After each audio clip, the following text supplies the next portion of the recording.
teman-teman, welcome back to Sekolah Minggu di Udara. Kali ini bareng sama Kak Vita. Hai semuanya. Wah, kita jumpa lagi nih teman-teman.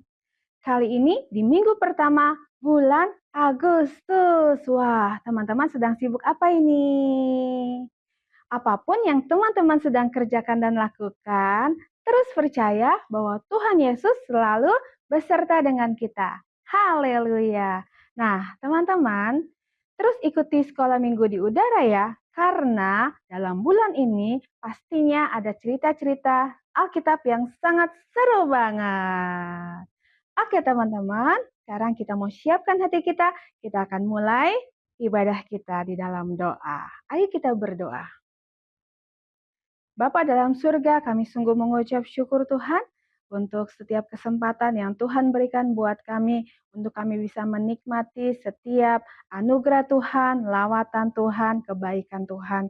Tuhan, kalau sebentar juga kami rindu Tuhan untuk bersama-sama memuji Tuhan, meninggikan nama Tuhan, dan belajar kembali kebenaran firman Tuhan. Tolong setiap kami, pimpin setiap kami, sehingga kami sungguh-sungguh Tuhan, boleh Tuhan mendapatkan berkat dari kebenaran firman-Mu dan kami siap melakukannya di dalam hidup kami setiap hari. Terima kasih Bapa yang baik, dalam nama Tuhan Yesus kami berdoa dan mengucap syukur. Haleluya, amin. Puji nama Tuhan. Oke, sekarang kita mau sama-sama memuji Tuhan. Semangat ya semuanya. Shalom teman-teman. Wah, teman-teman bagaimana sudah memuji Tuhan dengan semangat luar biasa. Sekarang tiba saatnya kita akan mendengarkan firman Tuhan. Sudah siap belum? Sudah siap? Oke, kalau gitu ayo kita mau berdoa terlebih dahulu. Lipat tangannya, tutup matanya, mari kita berdoa. Tuhan Yesus, terima kasih atas kebaikan Tuhan bagi kami. Tuhan, sebentar kami akan mendengarkan firman Tuhan. Tuhan berkati supaya apa yang akan kami dengarkan, kami juga dapat melakukannya. Terima kasih Tuhan Yesus, Engkau hadir di tengah-tengah kami dimanapun kami berada. Kami siap untuk mendengarkan firman Tuhan. Di dalam nama Tuhan Yesus kami sudah berdoa. Haleluya. Amin. Oke teman-teman. Nah, cerita minggu ini berjudul Kitab Yunus. Wah, siapa yang sudah tahu ceritanya? Nah, walaupun teman-teman ada yang sudah tahu, tapi percayalah firman Tuhan yang kita dengar pasti akan ada pelajaran yang baru, selalu baru setiap kita mendengarkan firman Tuhan. Jadi, teman-teman dengarkan baik-baik ya firman Tuhan kita hari ini. Nah, firman Tuhan kita hari ini terambil dari kitab Yunus, teman-teman. Nah, teman-teman, Yunus melarikan diri. Yunus bukan saja melarikan diri dari rumahnya, teman-teman. Tetapi Yunus juga melarikan diri dari Allah. Yunus adalah seorang hamba Tuhan. Dan Yunus mengasihi Allah. Suatu hari Allah berkata kepada Yunus, teman-teman, pergilah ke kota Niniwe, kota yang besar itu. Katakanlah kepada penduduk Niniwe bahwa jikalau mereka tidak bertobat dari kejahatannya, maka aku, yaitu Tuhan, akan membinasakan mereka. Wah, teman-teman, Tuhan berfirman kepada Yunus demikian, teman-teman. Nah, ketika Yunus mendengar perintah yang Allah berikan kepada dia untuk pergi ke kota Niniwe, Yunus mulai berpikir, teman-teman. Pergi ke kota Niniwe ya, gitu. Wah, Yunus berpikir. Kenapa dia berpikir? Nah, semua orang tahu bahwa kota Niniwe adalah kota yang orang-orangnya sangat jahat, teman-teman. Waduh. Jadi kalau dia ke sana, kalau Yunus ke sana, penduduk kota itu akan menyakiti dia. Bahkan juga bisa membunuh Yunus. Jadi Yunus takut, teman-teman, untuk pergi ke sana. Dia berpikir terus, apakah saya akan ke sana atau tidak. Nah, teman-teman, iblis sedang merasuki pikiran Yunus, sedang mempengaruhi pikiran Yunus. Sehingga ia berpikir seperti itu, teman-teman. Iblis tahu kalau Yunus pergi ke kota Niniwe, penduduk kota itu akan bertobat dari jalan mereka yang jahat dan Allah akan mengampuni mereka. Jadi iblis nggak suka rencana itu, teman-teman. Jadi iblis mempengaruhi pikiran Yunus, teman-teman. Nah, Yunus sebetulnya menyadari dan mengetahui bahwa Allah akan menyertai dia dan tidak akan meninggalkan dia berjalan sendirian. Yunus sebenarnya tahu, teman-teman. Tapi Yunus lebih menaruh pendengarannya kepada bisikan si jahat iblis itu daripada bisikan Roh Kudus, teman-teman. Itu sebabnya ia akhirnya melarikan diri dari Allah dan ia menjauhi kota Niniwe. Wah, segera Yunus pergi ke kota pelabuhan yang bernama Yafo, teman-teman, untuk mendapatkan kapal yang dapat membawa dia pergi ke kota Tarsis. Nah, kota Tarsis letaknya jauh dari Niniwe. Lalu Yunus membeli tiket dan membayar ongkos tiketnya, teman-teman. Dan segera ia naik ke atas kapal yang aman membawa dia ke kota Tarsis, teman-teman. Setelah Yunus tiba di atas kapal, ia segera mencari tangga yang turun ke dasar kapal. Ia ingin bersembunyi, teman-teman, dari penumpang-penumpang kapal yang lain. Nah, Yunus berpikir tidak ada orang yang bisa menemukan dia di atas kapal ini. Kapal mulai bergerak. Dengan cepat kapal itu sudah berada di tengah lautan yang sangat luas, teman-teman. Jauh dari daratan. Yunus membaringkan badannya di lantai kapal dan ia tertidur, teman-teman. Tidurnya begitu pulas, begitu nyenyak, teman-teman. Kira-kira Yunus ngorok nggak ya? Nggak tahu juga sih, Kak Kesya. Nah, kalau teman-teman tidur pulas gimana? Biasanya bisa dibangunin nggak? Nah, tidurnya pulas sekali si Yunus ini, teman-teman. Yunus masih tetap tidur ketika langit tiba-tiba menjadi mendung dan gelap. Dan angin badai mulai bertiup dengan kencang sehingga terjadi ombak yang besar. Kapal mulai diombang-ambing ke kanan, ke kiri karena ombak dan angin yang menerpa kapal tersebut, teman-teman. Awak kapal mulai takut. Waduh, bagaimana ini? Mereka yakin mereka akan tenggelam, teman-teman. Mereka akan tenggelam ke dasar laut. Wah, mereka takut sekali, teman-teman. Salah seorang awak kapal ke lantai dasar dan ia membangunkan Yunus sambil berkata, "Bangun, bangun! Bagaimana engkau bisa tidur dengan enak di sini padahal kapal kita sudah hampir tenggelam karena ombak dan angin badai?" Yunus bangun dari tidurnya, teman-teman. Ia baru menyadari bahwa kapal yang ia tumpangi itu telah oleng ke kiri, ke kanan karena ombak dan angin yang begitu besar, teman-teman. Dia juga mendengar bunyi dari hembusan ombak yang besar yang kena ke badan kapal itu. Nah, lalu awak kapal itu bertanya kepada Yunus, "Mengapa engkau naik kapal ini untuk mengadakan perjalanan yang jauh?"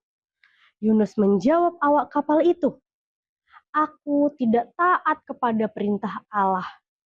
Itu sebabnya angin ribut dan ombak ini datang menimpa kapal ini. Lemparkan saya dari kapal ini ke laut, maka angin ribut dan ombak ini akan berhenti." Itu kata Yunus. Awak kapal itu tidak mau melemparkan Yunus ke dalam laut, teman-teman. Karena menurut dia, hal itu merupakan tindakan kejahatan, teman-teman. Jadi mereka berusaha mengendalikan kapal itu dan membawanya ke daratan. Tapi usaha mereka sia-sia. Sayang sekali. Sia-sia usaha mereka. Karena angin dan ombak semakin mengganas, teman-teman. Dan kapal mereka sudah hampir tenggelam. Akhirnya mereka mengambil Yunus dan melemparkannya ke dalam lautan yang dalam itu. Seketika itu juga, teman-teman, berhentilah angin dan ombak itu. Dan lautan kembali menjadi tenang. Yunus mulai tenggelam ke dalam laut semakin dalam. Air mulai menutup badannya, lalu tiba-tiba seekor ikan yang besar berenang mendapatkan Yunus. Kemudian ikan yang besar itu menelan tubuh Yunus. Kemudian ikan tersebut menyelam ke dasar laut bersama Yunus di dalam perutnya. Wah, teman-teman. Selama 3 hari, 3 malam yang menegangkan itu, Yunus berada di dalam perut ikan yang besar. Yunus memiliki cukup banyak waktu untuk berpikir dan merenungkan kembali kesalahan yang sudah ia lakukan. Karena ketidaktaatannya kepada perintah Allah, Yunus berdoa kepada Allah dan mohon ampun dari Allah. Akhirnya, pada hari yang ketiga, ikan besar itu berenang mendekati daratan. Atas perintah Allah, ikan besar itu memuntahkan Yunus ke darat. Kemudian Allah memerintahkan Yunus, "Hai Yunus, sekarang pergilah ke kota Niniwe." Yunus telah belajar untuk taat kepada Allah. Kali ini Yunus pergi atau kabur lagi? Ya, betul sekali. Yunus akhirnya taat kepada perintah Allah. Yunus pergi ke Niniwe, teman-teman, dan berkhotbah kepada penduduk negeri Niniwe itu. 40 hari lagi Allah akan membinasakan kota ini beserta penduduknya. Yunus berkhotbah dengan suara yang keras, memberitahukan pesan Allah untuk ia sampaikan kepada penduduk kota Niniwe. Semua orang datang berkumpul untuk mendengar berita yang disampaikan Yunus. Penduduk kota Niniwe berdoa memohon pengampunan dari Allah, teman-teman. Setelah mendengar khotbah dari Yunus, mereka meninggalkan penyembahan berhala. Mereka kembali menyembah kepada Allah yang benar. Ketika Allah mendengar doa mereka dan melihat pertobatan mereka, maka Allah mengampuni mereka, teman-teman. Ia memutuskan untuk tidak membinasakan kota dan penduduk Niniwe. Nah, apa sih yang kita dapat pelajari dari firman Tuhan kita hari ini, teman-teman? Cerita ini mengajarkan kepada kita bahwa kita tidak bisa lari dari Allah, teman-teman. Yunus mencoba melarikan diri dari Allah dengan naik kapal, berlayar ke kota Tarsis, menjauh dari kota Niniwe. Nah, selama di kapal juga Yunus mencoba bersembunyi di lantai dasar kapal. Pikir Yunus tidak akan ada orang yang mengetahui tempat persembunyiannya. Tetapi Allah melihat dan mengetahui di mana Yunus bersembunyi. Rencana Allah dengan Yunus belumlah selesai. Masih ada tugas yang harus Yunus kerjakan. Oleh sebab itu, Allah menurunkan angin ribut dan ombak menerpa kapal yang Yunus tumpangi. Sehingga kapal itu hampir tenggelam. Akhirnya awak kapal itu melemparkan Yunus ke dalam laut, barulah angin ribut dan ombak itu reda. Karena Allah masih mengasihi Yunus, teman-teman. Ia tidak membiarkan Yunus tenggelam ke dasar laut dan mati. Allah mengirim seekor ikan yang besar dan menelan Yunus hidup-hidup ke dalam perutnya. 3 hari, 3 malam, Yunus merenungkan kembali apa yang sudah ia lakukan. Ia memohon pengampunan dari Tuhan, dan Tuhan mengampuni Yunus. Kemudian Yunus disuruh Allah pergi ke Niniwe untuk memberitahukan penduduk kota itu bahwa Allah akan membinasakan kota dan penduduk Niniwe. Karena peringatan yang disampaikan Yunus itu, penduduk kota Niniwe menyesal dan bertobat. Dan Allah mengampuni dan tidak jadi menghukum kota dan penduduk Niniwe. Nah, misalnya Kak Kesha punya contoh. Waktu ada seseorang yang mencuri, dia sembunyi-sembunyi mencuri, tidak ada orang yang tahu, tidak ada orang yang melihat. Tapi menurut teman-teman, apakah Tuhan mengetahui hal yang ia lakukan? Ya, betul sekali teman-teman.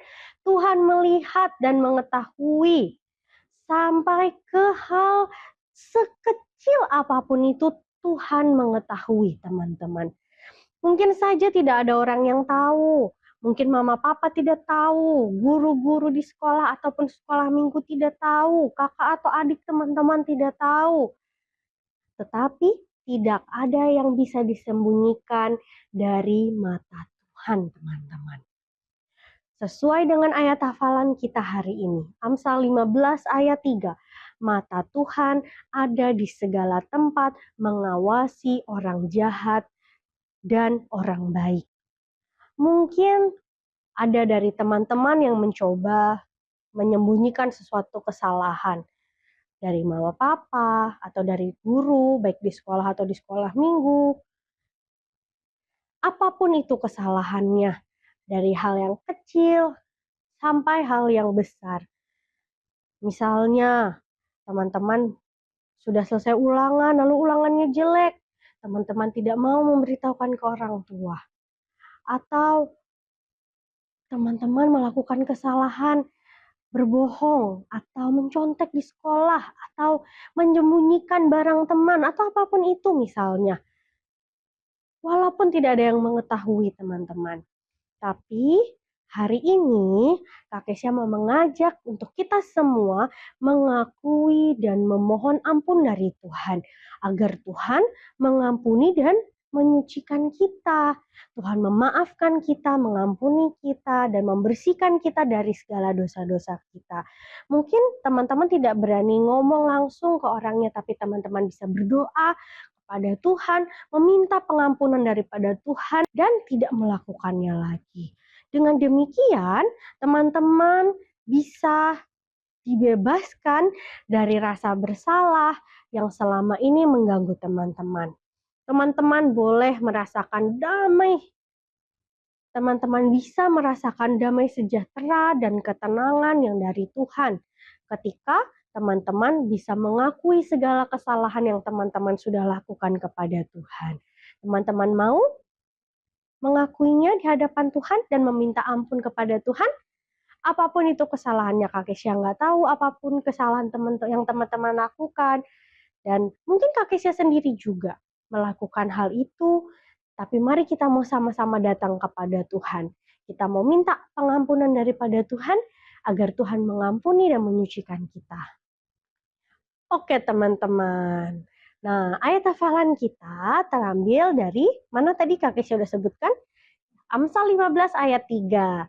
Mata Tuhan ada di segala tempat mengawasi orang jahat dan orang baik. Nah teman-teman, ayat hafalannya pendek. Teman-teman hafalkan dan kirimkan videonya ke Sekolah Minggu di Udara ya teman-teman. Oke teman-teman, nah sebelum kita mengakhiri ibadah kita mau berdoa terlebih dahulu. Mari kita bersatu di dalam doa. Bapa, kami datang menghadap hadirat-Mu Tuhan. Inilah kami, inilah setiap anak-anak-Mu yang sudah mengikuti ibadah sekolah minggu di udara. Tuhan, Engkau mengerti setiap apa yang menjadi pergumulan mereka, menjadi doa-doa mereka. Jikalau ada teman-teman yang saat ini sedang menyembunyikan sesuatu Tuhan, sesuatu kesalahan. Biarlah Tuhan kami mau datang ke hadapan Tuhan, kami mau memohon pengampunan daripada Tuhan. Tuhan Yesus, sucikan kami, kuduskan kami, sehingga kami layak untuk menghadap hadirat Tuhan. Tuhan ampuni segala kesalahan dan dosa kami. Ajar kami Tuhan untuk tidak melakukannya kembali Tuhan Yesus. Terima kasih Tuhan Yesus. Biarlah firman Tuhan yang sudah kami dengar ini bisa tertanam di dalam hati kami dan kami dapat melakukannya. Terpujilah namamu Tuhan. Kami menutup ibadah kami pada hari ini hanya di dalam nama Tuhan Yesus Kristus, Allah kami yang hidup. Haleluya. Amin. Nah, oke teman-teman. Kita sudah sampai di akhir ibadah sekolah minggu kita. Dan happy Sunday. God bless you. Bye-bye.